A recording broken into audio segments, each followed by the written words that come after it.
1 minute till the show. Random share giveaway for the stickers, and I'm going to do a random share giveaway. Oh, I've got a Bultaco on that was sold for the What's It Worth segment, and whoever comes closest without getting over, I'm going to give away one of these Can-Am official event programs. These are really nice too. They got stuff on everybody that was there, including Gary Jones, Lawrence Hacking, and Sue Fish. They even have something on Joe Abate. Is that how he says it? Abate or Abate? Anyway, we'll be giving away. John Lake calls me Joe Abate. Abate. Because he's from Canada A. I have never heard that. Joe Abate.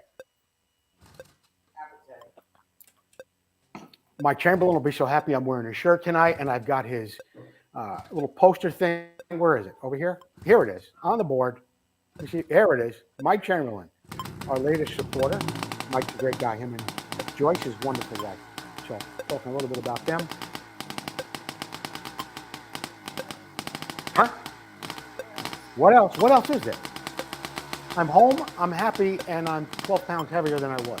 But actually, I lost a couple pounds since I've been home.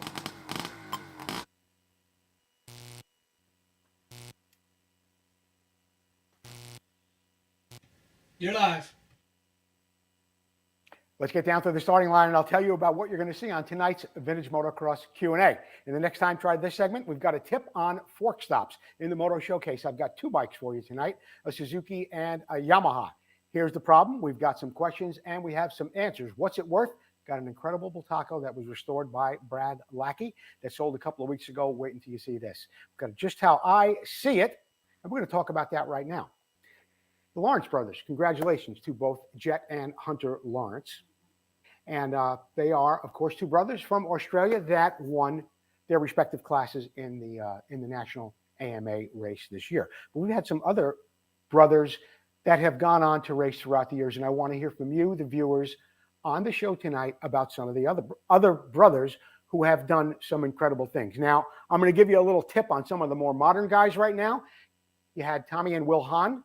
They were also there. We had Alex and Jeremy Martin. Of course, we had the Jones brothers, Gary and Dwayne.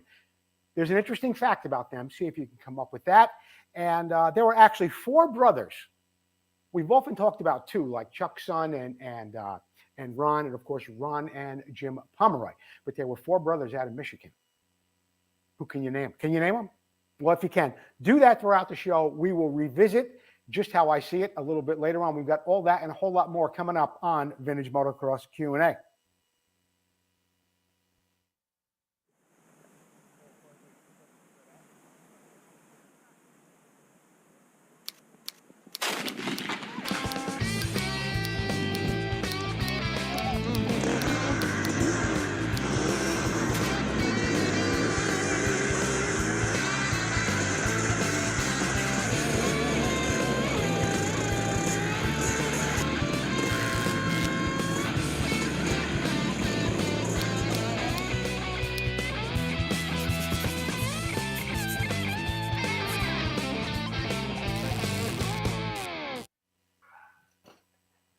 Good evening, everyone. I'm Joe Abate. You're watching Vintage Motocross Q&A. Thank you for joining me tonight. Thank you, Susie, Jordan, and the expectant Chelsea for helping me put the show together. More on Chelsea and what's going on with the woodworks a little bit later on when we know a little bit more. But there's going to be a little extension in the family. Don't forget to keep sharing the show, whether you're on Facebook or you are on YouTube. If you are on YouTube, please comment Motion Pro. You know what a great way to watch the show is? Well, first of all, let's go back and talk about YouTube. The channel is going great. All of our video interviews are on there. All of our past shows of Vintage Motocross Q&A can be found. You can watch them anytime you like. If you subscribe to the channel, you get a little alert just like this. It tells you when we're live on YouTube. Now is the great way to watch the show part. And you know about this. You've heard me. I've been talking about it for years. Go to your big screen TV, watch it on YouTube while you comment from your phone. It's a really great way to watch a show, and it's how I watch it when I record some episodes and I want to watch them later. As always, I want to thank all of our sponsors, Motion Pro, Vmxq&A, Preston Petty Products, Racer X, Full Circle Racing, the International Motocross Museum, and Replica Motorcycle Parts. While I'm here, I want to thank Mike Chamberlain for becoming a supporter of Vintage Motocross Q&A. What does a supporter do? I'll tell you a little bit more about that. Go back to the page tomorrow or on Friday. I'll tell you about how you can become a supporter. But I want to thank Mike for the shirt. And we now have Mike's logo up on the board behind me.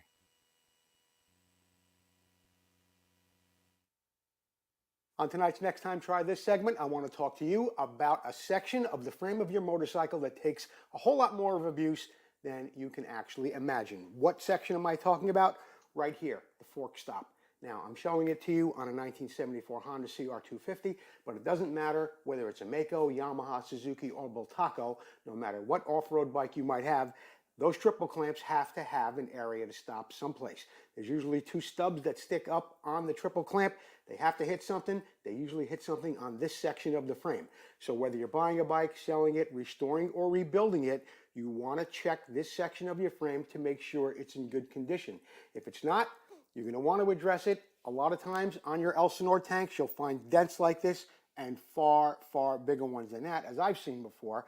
And that's what usually causes it. The fork stop gives way. That section of the frame, the fork spins around, does damage to the gas tank. Let's take a look at some other frames right now, and you'll see what I'm talking about. The first one we're going to look at is one that is in great condition. This is a 1974 Honda CR250, and when you look at it, you can see how nice and square the sides are on that stop. And when the triple clamp would come around to hit it, it would hit it nice and squarely, and there would be no chance of the forks getting damaged or the tank getting damaged by the forks once it stops. That's the way it should look. Now, the second one, or number two, if you take a look at it, it doesn't look too bad, but as you can see, it isn't as square as the first one. You can see where the triple clamp is probably swung around numerous times and caused some damage here and some damage on this side to where the forks will not stop exactly where they should be. Probably not going to cause any damage to the gas tank from the fork, but you can see where it's starting to give way a little bit. Could be a problem somewhere down the road. Number three. This one is really gruesome. As you could see, it's been neglected over a period of time. I'm sure the forks have swung around on this bike and destroyed the tank on both sides, and you could see exactly where this thing would now have to be cut off, certainly be replaced. It's unlikely it could be bent back or heated up. You'd probably want to cut that right off and replace it and make it look like the first one. That's it for tonight's Next Time Try This segment. So take a look at your frame. Make sure it's straight up in that area, right by that head stay. Everything is stable. Everything looks square. Has it been repaired before? Do you need to repair it again? Before you powder coat or paint your frame, take a look at that next time real close. So next time, try that.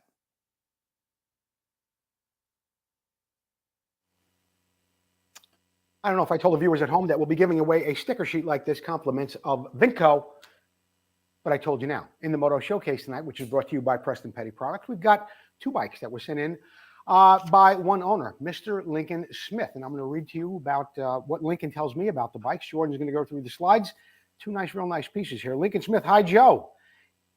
Here is a pair of bikes for your consideration. Both are 1983. The first one is a 1983 Suzuki RM250 that I currently vintage race at the Texas Vintage Racing Club. The bike has Marzocchi front forks, Works performance shocks, a high flight safety seat, Works replica airbox, a full DG exhaust system, black did rims with stainless steel Buchanan spokes, mica metals handlebars, and Fly Racing adjustable levers. Really nice looking RM250 there, Lincoln. And we're going to go on now to the 250 YZ. It's a 1983. This bike is very original and with changes on the side covers, handlebars, and grips. Original seat and cover, original tank that I sanded and buffed, the original front number plate and fenders, all original factory expansion chamber and silencer that I stripped and repainted. It's got the original rims and spokes. I do have the original pair of handlebars that I will be giving away with it if I should decide to sell the bike. Lincoln Smith, two very nice examples of a Yamaha and a Suzuki. And you recently called me or sent me some messages regarding a Harley Baja 100 that you're restoring, which is absolutely spectacular. Yes, we did one and finished it up about a year ago. But Lincoln Smith, get me your mailing address and I'll get you a nice package, compliments of some of our sponsors. We'll get you something from, I don't know. We'll get you a coffee mug or some stickers. We'll get you something. Lincoln Smith, thanks for watching the show, and thank you for sending in those two beautiful bikes to us. Preston Petty has a special going on this week, and it is a closeout sale, just $32.95. This is for a silver gray front mutter. They also come in white, just $32.95. They're regularly $45.95. Get them for just $32.95 while they last, from my good friend Paul Steiner. Great seeing you up at the Can-Am reunion a couple of weeks ago. Actually, I don't know if it was a couple of weeks ago. I don't know what day it is really anymore. But Paul and Pally Steiner, thank you so much for all you do for us here at the show. Here's the problem. Jordan, what do we got up first? Steve Davenport, Joe, any advice on an electronic ignition system for a 1973 Husqvarna CR125? Yeah, you're in luck. Vmxq has them. So get a hold of Dan Gray. There it is right there. It's a vape, V-A-P-E, vape, available from Vmxq and Dan Gray out on the East Coast. Get a hold of them, and they've got what you're looking for that'll keep that Husky sparking. The next question comes to me. It says John Doe, but you know what? I get a lot of messages. Sometimes I'll get instant messages on my phone that ask me questions about how to fix or repair something. Other times they'll send it in a messenger through Facebook. I don't know who this was, but the gentleman asked me a question about how to polish a set of YZ250 forks, and I helped him out with that. Shortly after that, he sends me a picture, and the question was, on my 1979, the clutch cover appears to have a greenish tint. One, is this correct and original? Number two, would it hurt to repaint it to match the rest of the engine? I apologize for not remembering who you are, but I don't think it's going to hurt it if you repaint it to match the rest of the engine, as long as you're repainting the rest of the engine as well. Here it is in this picture, and it does have a greenish tint to it. I've seen this before on Yamahas. I've seen it on 74 YZ125s. Certain parts came through like that. I don't know when it happens or why. If anyone is watching the show and knows why some of the engine parts, and it skips years too, I don't always see it, but if somebody could tell me why they have that greenish tint on some of the engine covers on the YZ models, I'd be interested in knowing that too. But in answer to your question, I don't think it's going to hurt the value or the originality, and why they are that color, I'd be just as interested in knowing as you are. Hopefully we can get to the bottom of it, and in one of the future episodes, I can tell you why that happens from time to time.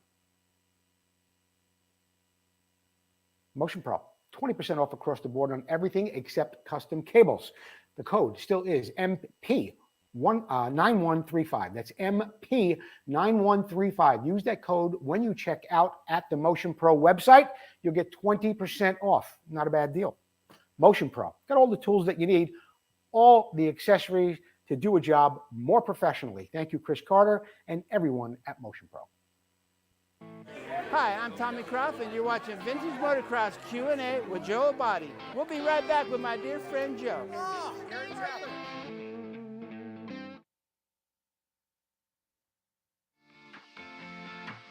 hey, it's Joe Abadi for Vintage Motocross Q&A. When you're replacing a cylinder or a gasket or doing a top end on your bike, many times it's very, very difficult to get to the nuts that are on the base. And you want to be sure that you torque those evenly whenever you change a top end. Motion Pro has come up with this great tool. It's the torque adapter, okay? You can put any size wrench in there and you can tighten it up. On the back is a 3/8 drive. You can put your torque wrench in there, get the wrench on the nut that's on the base of your cylinder, and make sure everything is torqued evenly. This is a great tool. I have one in the shop. We use it all the time. It comes with instructions as well. Go see your local dealer or get to motionpro.com. And don't forget, go over to Vintage Motocross Q&A to get a 20% discount on all Motion Pro tools.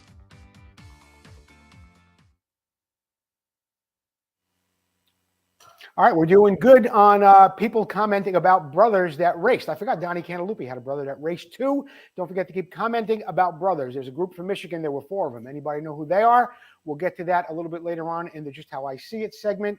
And What's It Worth is brought to you by Full Circle Racing. Got a very, very interesting bike tonight. This bike was sold at the Mecum Monterey auction 2 weeks ago. It was restored by Brad Lackey.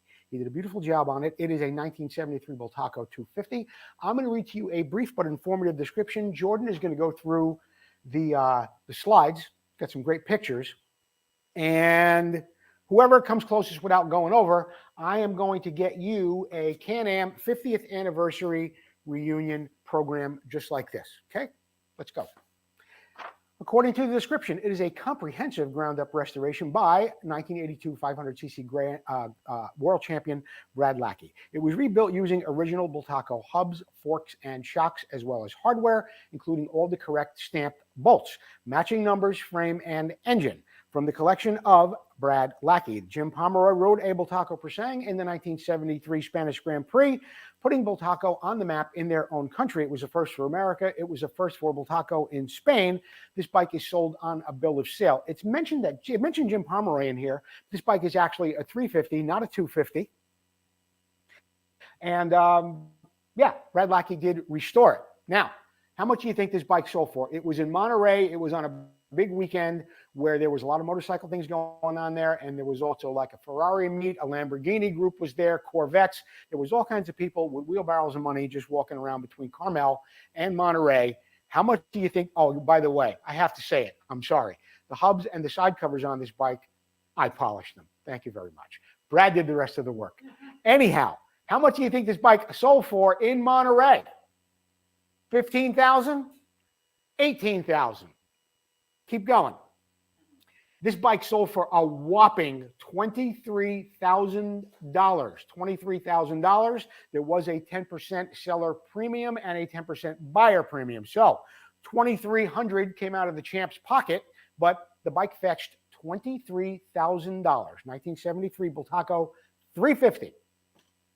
Rick Harper got it. Rick Harper got how much? What do you guess? 23.2.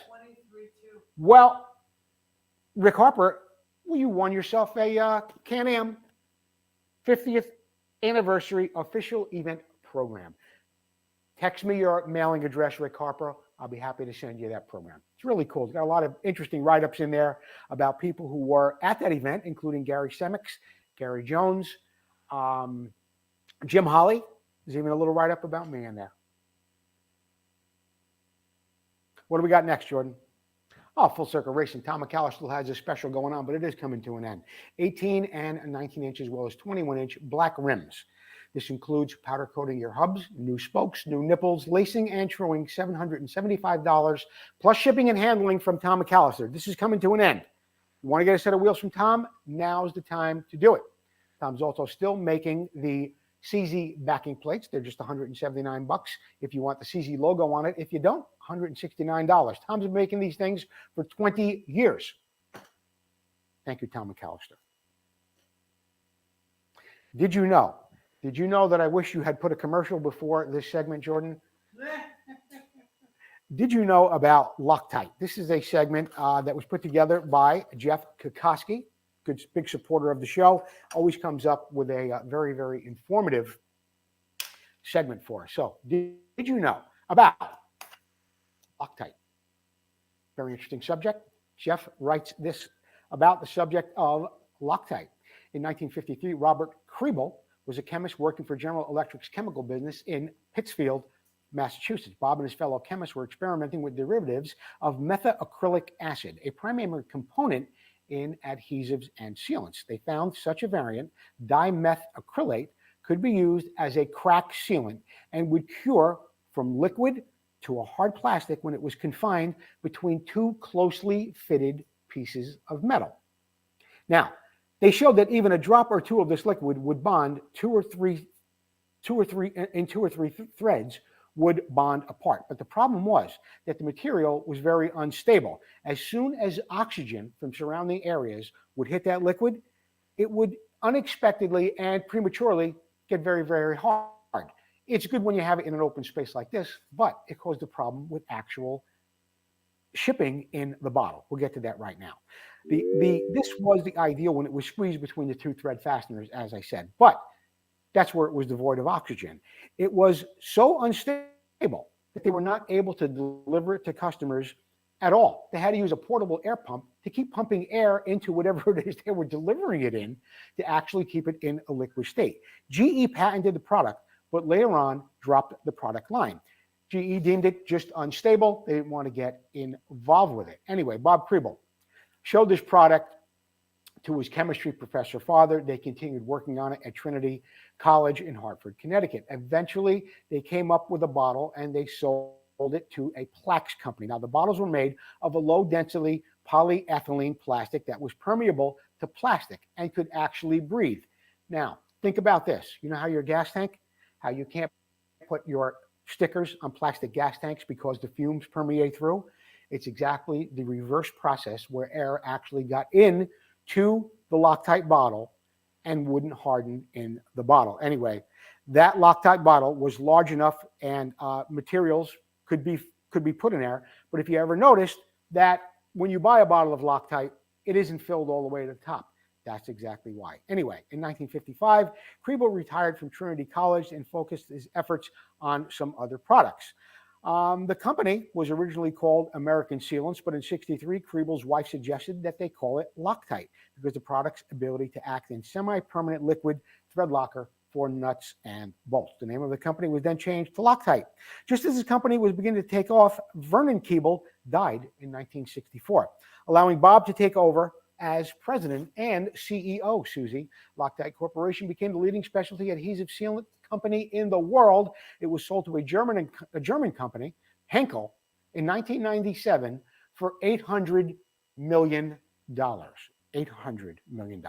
Loctite, of course, has 4 colors. They've got the red, and you know all about that, and the blue, the red, and they've got purple Loctite now. So you just go out and you buy the one that is suitable for what you want to do. You got to remember that Loctite, it just doesn't come off very, very easily. Sometimes for the red one or your high performance ones, you need to actually heat them up to get them off. Anyway, Loctite produces variants of each of these, and they recommend the use of is dependent on the materials and components being joined, whether the materials will come in contact with oils or other chemicals. But now you know all about Loctite. Jeff Kokoski, excellent job on informing us about Loctite, where it came from, how it was produced, and yeah, big product out there. I know a lot of us use it on our bikes, especially on the older ones. Jeff Kokoski, thanks once again for putting a great segment together and the Did You Know segment. We're going to take a commercial break. I will be on an oxygen tent until we get back. And when we do, we'll have tonight's winner of the Random Share giveaway, and we'll talk again about who won the Can-Am 50th anniversary program.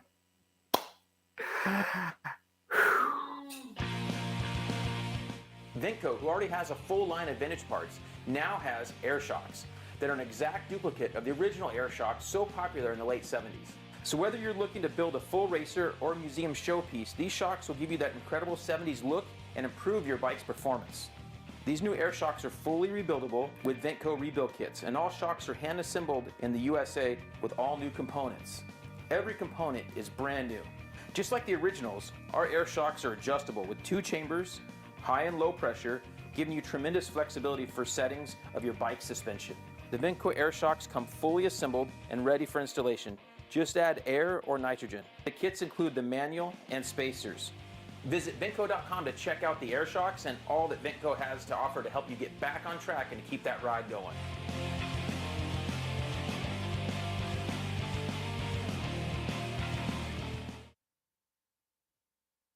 No.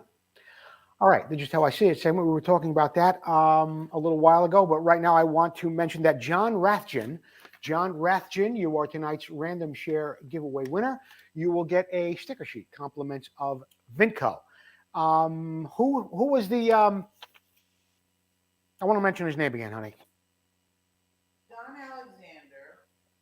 No. What? You had another name before about who won, who was closest without going over on the. Rick Harper. Rick Harper. He said 23,200. We're going to give it to Rick Harper.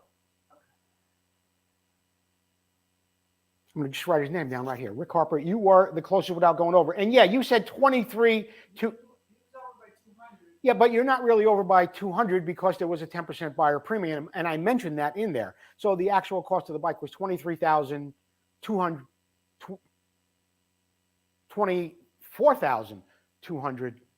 It was 23,000 plus 10%, another 2,300. So you really didn't go over. And if that's what you were guessing, including the 10% buyer premium, you would be correct. So that's who's getting the Can-Am 50th anniversary event program. Okay. Okay. So that's what we're going to do. By the way, while I'm thinking about it, James LaPaz, the last time I did a Vintage Motocross Q&A live without doing interviews, James LaPaz was the winner of the stickers. James, as you know, I've been traveling. I've been to Toronto. I have been to Australia and parts in between. I haven't forgotten you, James LaPaz. I will get you a sticker sheet out, I promise you, this week. Oh, you mailed them out today? Okay, Susie took care of it. We were talking about brothers in racing. And Susie, did we have some people that came up with some interesting names as well? Bigelow. The Bigelows, yeah, there were 4 of them. There were actually 4 Bigelow brothers, Chris, Craig, Kip, and Kirk Bigelow. They were all from Michigan, and they all had semi-professional and professional careers. And yeah, anybody else come up with some good ones? Cantaloupe brothers. The Cantaloupe brothers. You know what? I can't think of Donnie Cantaloupe's brother's name, but he did race as well. And I want to share some other ones with you that people may have forgotten about, but also some guys that wound up on the podium together. You had Billy and Bobby Grossi. They were the first guys that won nationals. Somebody else said that, the Rosses. Okay, so you had Billy and Bobby Grossi. They were the first ones, I think, to do it. You had Tyson and Talon Volan, a little more modern guy. You had Tommy and Will Hahn. You had Justin and Josh Hill. Alex and Jeremy Martin. Now, none of these guys, I believe, were on the podiums at the same time. In other words, if they were racing 250 class, I don't think they took, well, maybe the Hans did. I think the Hans did. They took a first and second or a second and third at some event. But something interesting when I was doing my research was that James Stewart and Malcolm Stewart were both on the podium at San Diego. Malcolm had taken a third in the 250 class. James won the 450 class that night. The only other time I can think of, well, no, and that's not the same podium. The same podium in the same class, 1973, Gary and Dwayne Jones at Lake Whitney, an AMA National. They finished first and second. And what else? I think we had some other. Eric Walks says Turner and DeSoto. The DeSotos, yes. Ronnie and John DeSoto, not on the podium at the same time, but you are correct. I mean, I didn't write down every brother that was competitive or raced together. I was hoping you guys would come up with that, and you did. Ronnie and who? Oh, yeah, Josh and Justin Hill. I mentioned that just a little while ago. You know, Brad Lackey had a brother, too. Pretty fast guy. Randy passed on a few years ago. Of course, Chuck and Ron's son, and Jim and Ron Pomeroy. Who else do we have? Anybody else? Blows. B-L-O-S-E. Chappie Blose, B-L-O-S-E, and Chappie and Chris. Chappie and Chris Blose. Well, you guys are really... They were on it. Yeah. Who else? I said the Hill, right? Yeah. Brothers. Anyway, there were a lot of brothers that raced, but not a whole bunch that got on the podium at the same time. Billy and Bobby Grossi, the Tyson, the Talon, the Volan brothers, the Hahn brothers, the Jones brothers. Hanson brothers. Hanson brothers were a hockey team, you knucklehead. Who said that? Jerry Bradley. No, I don't think there were. Donnie Hanson does not have 2 sons. He only has Josh, to my knowledge. I don't think there were any other Hanson brothers. That's it. Okay, that's it. We had some fun with that, and thanks for playing along. That's just how I see it. I don't even know what it is I see anymore. But anyway, congratulations to the Lawrence brothers. This Week in Motocross History is brought to you by Racer X Magazine. Be sure to get a copy of Racer X on your newsstand now and also online. 1975. Got two coming up from 1975 tonight. A pair of AMA Nationals held at a pair of different tracks. San Antonio, Texas. Cyclorama was the scene where a second-to-last round of the 125 National Championship, Team Honda's Marty Smith, the defending champion, who also had already clinched the championship, took the win ahead of Kawasaki's Steve Wise on a Kawasaki. I just mentioned that. But you know what caught my eye about this event too? Not, of course, Marty winning that night. Danny Turner was on the podium that night. The only time a Bultaco 125 was ever on an AMA podium. Danny Turner. So I wanted to mention that in 1975. Also in 75, in Ravenna, Ohio, the 500 Nationals were going off, and Suzuki's Billy Grossi scored an overall win, followed by Pierre Karsmacher's and Mako's Steve Stackable. Grossi would then go on into the series final in a close battle with Jimmy Weiner, Karsmacher, Stackable, and Bad Brad Lackey. And there was a movie shot about that called One Chance to Win. It was Grossi's second AMA National that he and his brother Bob, in 1973, Bob won the Daytona race, and Billy won another national in right around that time too. Anyway, this is what really made me bring up the category about brothers racing. When the Grossi brothers did win back in 1973, they would not be joined in that category. I think this is wrong though, because the Jones brothers won in 73 too. But this I got from Racer X. Anyway, it said they would not be joined in that category until 2016 when Alex Martin won Glen Helen, the 250 National, joined by his younger brother Jeremy on a list of AMA National winners. I don't know. I think the Jones brothers did it too. Certainly long before the Martin brothers were even born. What year was that? 1973, according to what, or 1975. And the Martin brothers? It's 2016. They were a twinkle in Mr. Martin's eye at that point. Anyway, let's move on. 1980. At the Broome Tioga 500 National near Binghamton, New York, Honda's Chuck Sun went 1-1 to clinch the 1980 AMA 500cc National Championship, topping Suzuki rider Marty Smith on a Suzuki in 1980. And a New Jersey badass was also on the podium that day, Mickey Kessler. That's it for MX history.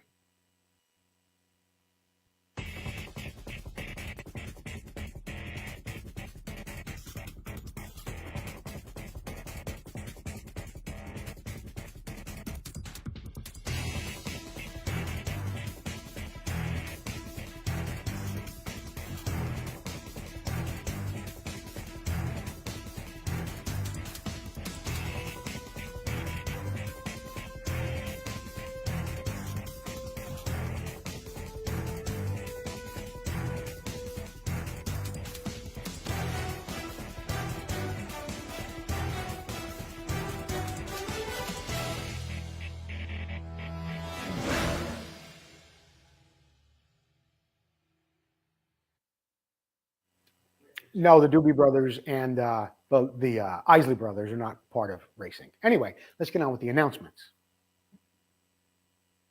The Can-Am 50th reunion was that weekend, 17th, 18th, and 19th. I had an absolutely fantastic time up there. I want to thank John Lake and everyone, including Al Keith, who helped put that event together. It was absolutely fabulous. I'll have some pictures and some additional coverage for you on a future episode of Vintage Motocross Q&A.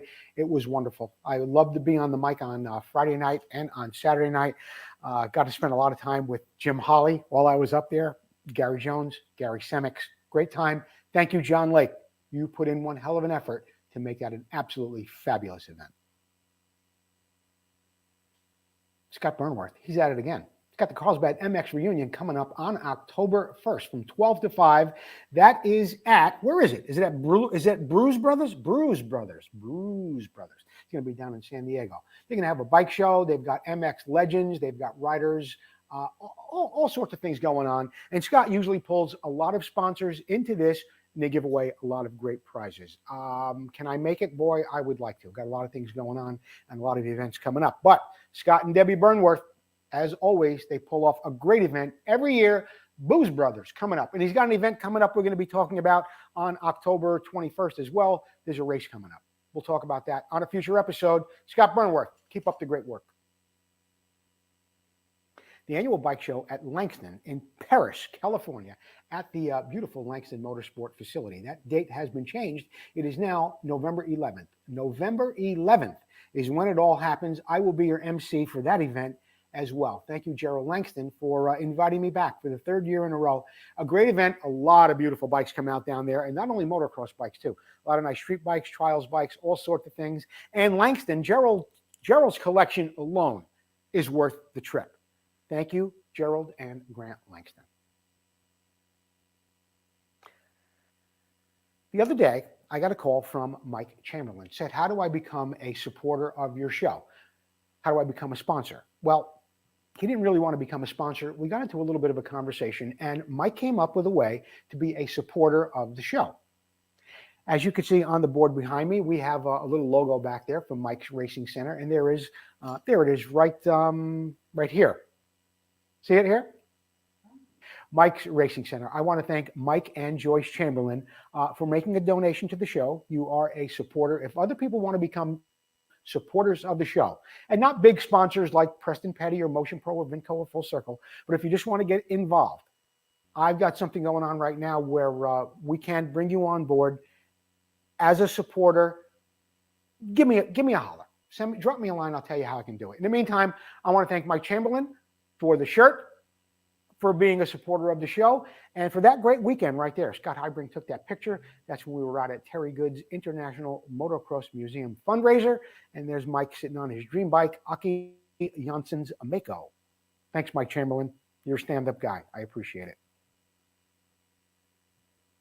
We had a really interesting event. You've heard of this race that is held at Washougal. They used to do it right before the National, but they're doing it at a different time now. Anyway, I want to congratulate Del Smith for winning the 125 Nostalgia class at Washougal. Took a first place. That is the 125 Nostalgia Marty Smith race at Washougal. Del Smith, congratulations.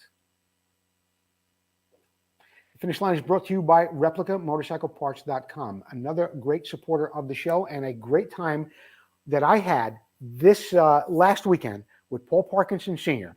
He had all the guns out at the Can-Am event, and he's got a lot of great things coming up too. Now, you've heard me talk about the chain guides, that they are 3D printing in aluminum. You've heard me talk about the plastic air filter assemblies for the CR250s, the CR125s. Last week, I couldn't believe it. There's Paul Parkinson. He's got this beautiful bench in front of him, beautiful table, and he comes up with this. Jordan, let me see this picture.